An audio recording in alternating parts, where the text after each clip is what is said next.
It's 4:30 p.m. on Thursday, October 10th, 2024.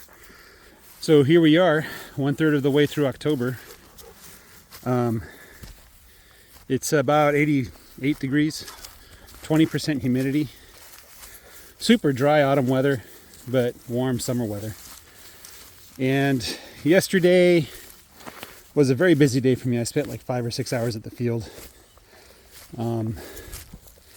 The goal was to get the calves with the cows and get the bulls off the cows because I didn't want the bulls to breed with the heifers. So the heifers were born in February, so there's a chance they might breed. So as you can see, the two bulls are out there with the sheep. I'm not too interested in going out in the sun to them right now.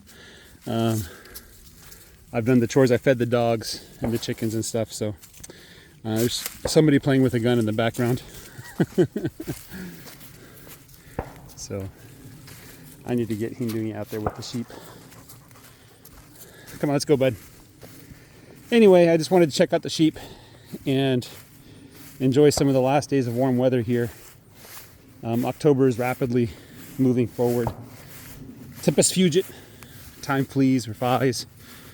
Depends on how you want to think of it. What are you doing? You're going the wrong way. You want to go investigate that gunshot, don't you? It's on my neighbor's property or beyond. So, oh, would you stop going the wrong way? Come on. Let's go say hi to the sheep. Let's get you some water from their trough. If the camera jerks, that's Hindui jerking on the leash. So, I wanted to go look at the bulls too.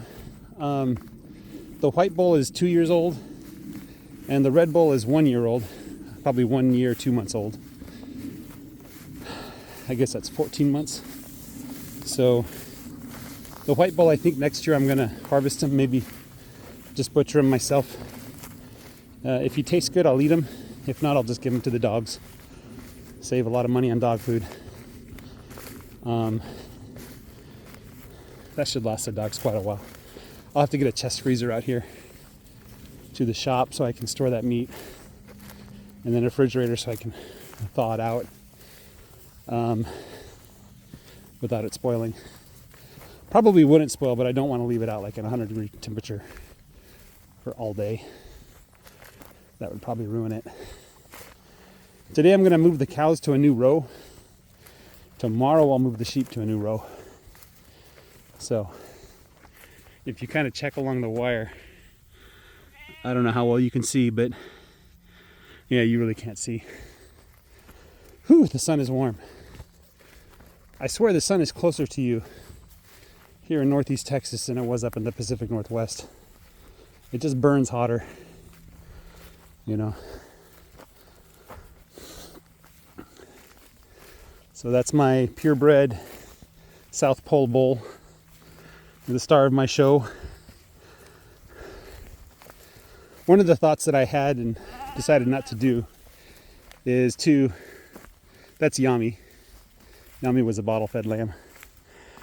One of the thoughts I had decided not to do, I think Yami's actually open right now, or very close to being open. No, okay. Was buying a bull in the spring and selling a bull in the autumn. I only need the bull for 2 months out of the year. Otherwise, he's just eating grass and chilling. Hey, Yami. And so the thought was that rather than keep the bull year round, you know, just buy a good bull and sell the bull at the end of the breeding season. Let somebody else use him. And that way, each year I get a new bull and new genetics. And because if it's a good bull that I'm buying, right? Like let's say I go out to the marketplace and I price out a good bull and I spend, like, let's say $5,000 on a decent bull, right? Well, when I turn around and sell him a couple months later, how much is he going to be worth? Probably slightly more, you know. I just need to find a 2-year-old bull just to make sure he'll breed, you know. So that's kind of the thought, is rather than trying to keep the bulls all year long, sell them. Maybe I'll keep this bull for a couple years and then sell them. and get another bull.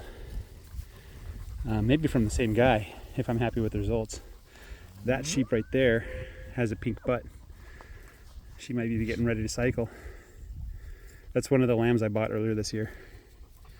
So as you can see, the sheep have formed a circle around the dog and me. Now they're all staring at the dog. One time, one of the sheep, she took a few steps toward the dog, raised her head and started stamping her right hoof on the ground. I think it was that one. Or, no, it's probably that one back there. And I think what the sheep was doing was saying, stay away, right? Giving kind of a warning. I don't know how effective that was. I don't think the dog interprets tapping your feet the same way the sheep do, you know. So we'll see if one of the sheep does that. It looks like they're pretty comfortable actually with him doing it. I might be able to leave him out here with them and keep him on a rope so the sheep can run away, so he doesn't chase him around the area, you know. Let's see, he was born, oh gosh, I can't even remember. I think he's over 2 years old now. I'm told that at 2 years the dogs really start to calm down. They're not as energetic.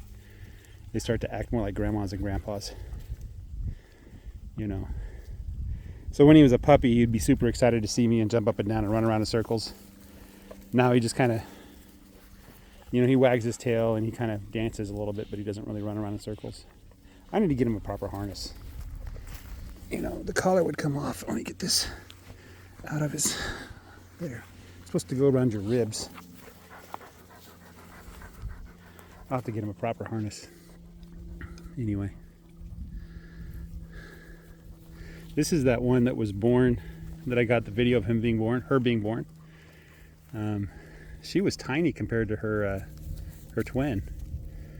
But she caught up fairly quickly to her twin. So, good job on the mama. They're both still alive. And the mama's still alive. So, don't remember which one's the mama, but... had a lady at the food trailer. She's really excited about what I'm doing on the land here with rotational grazing, regenerational agriculture. She really wants grass-fed beef. And so I told her, I said, hey, I can keep a steer back for you. Kind of warned her about what the price would be. It's going to be 2 more years, now 3 more years probably, before 2.5 years, before the steer are ready to harvest. They have to be 3 years old, and if they're grass-fed, you might want to go a little longer.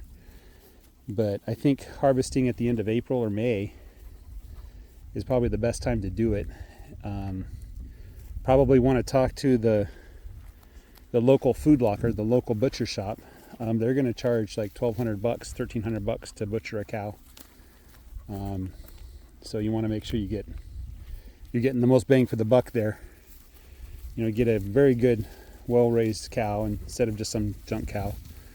If it's a junk cow that might turn out to be dog food, I'll butcher it myself. That's what I might do with this bull here. Your days are numbered, Mr. Bull.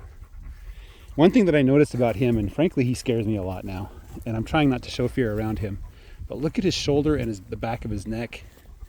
So he's 2 years old. By 2 years old, that should be huge. But see, this kind of behavior frightens me a little bit, and I don't back off when he does that. But I'm pretty sure one of these days I'm going to be flung into the air, or worse, you know. So this is some of that netting from the hay. Does that taste good? I need to clean that trough out. Anyway, yeah, that's kind of my thoughts right now. Now there's shots coming from behind me. No, it's the same place. It's just a echo.